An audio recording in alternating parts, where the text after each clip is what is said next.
Hey, this is BK with BK and Understanding, and you're watching The Traveling Mike.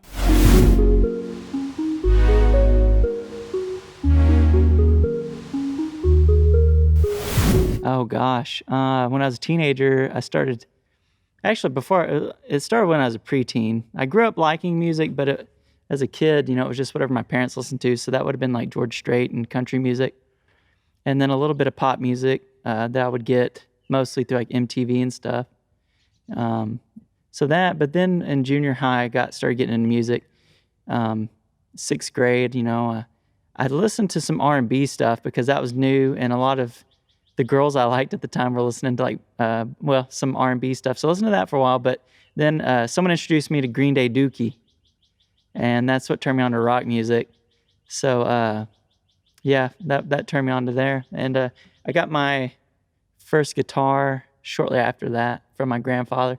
My grandfather used to play here at city limits and around bars around town, supposedly. His name was Bob Gazaway, and he used to play for free beer, from what I'm told.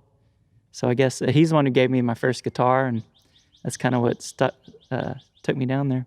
I wasn't real dedicated to practicing, though, when I first started. I would just learn parts of songs, but I'm pretty much self-taught. I've had a couple of times I took lessons for short periods, but mostly learned from playing with other people.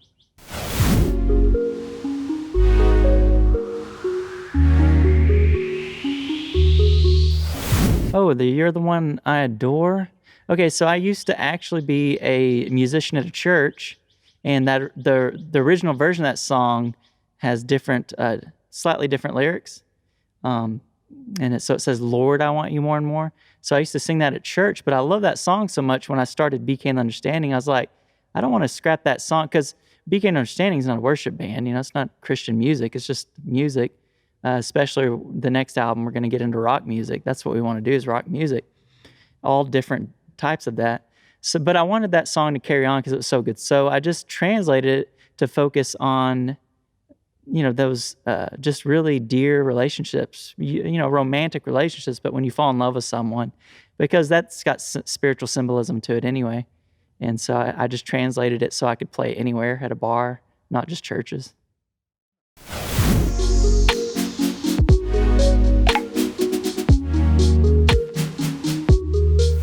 Oh, that's close. I'm pretty excited, but I had a moment of anxiety like 2 weeks ago, because I have finished everything that I can possibly do.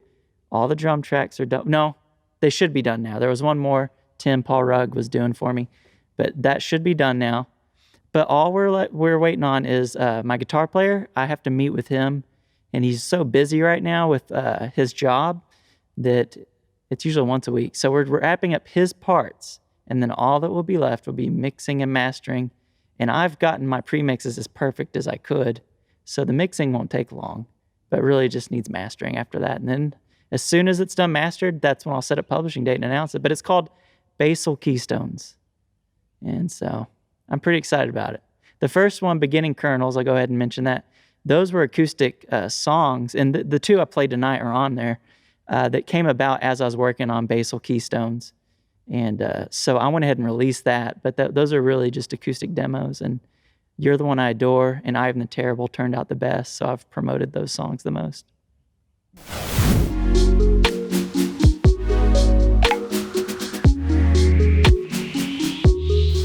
Oh, here in town. Oh gosh, well, definitely Slim Pickens Outfitters. Please check that out. One of my best friends owns that, and before the pandemic, he had me come, and I would organize sessions once a month for it. And I think he's gonna want to start that back up. We may not do it monthly right off the bat. In fact, April we might start it back up. But go check out Slim Pickens Outfitters. Really cool store. Even if you're just checking out, he'll hang out with you. He'll talk your head off. You might have to forcibly end the conversation. He's a really friendly guy. Yeah.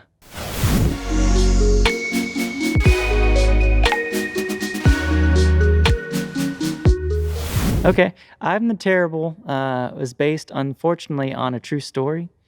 And it's the worst encounter I've had when booking another musician to play at one of the sessions that I used to host. And he was real friendly at first, and I invited him to come play because I had met his girlfriend.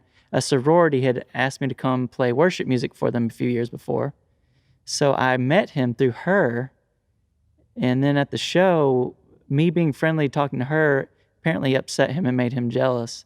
And just he kind of showed his true colors, just being a controlling, manipulative person. And that ended up being the second time he blew up on me. Actually, the first time he blew up on me because he said, I got a guy who can make flyers. And he did, but he didn't put my name on it.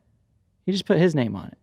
And so I mentioned something. I said, hey, man, usually for these shows, we have all the bands playing on the flyers. And that made him angry, and he blew up on me then.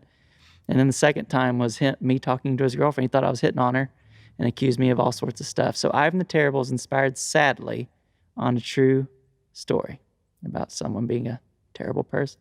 And sadly, as far as I know, the young lady still doesn't realize that she's being manipulated and stuff. So that's kind of how it goes with those types of people.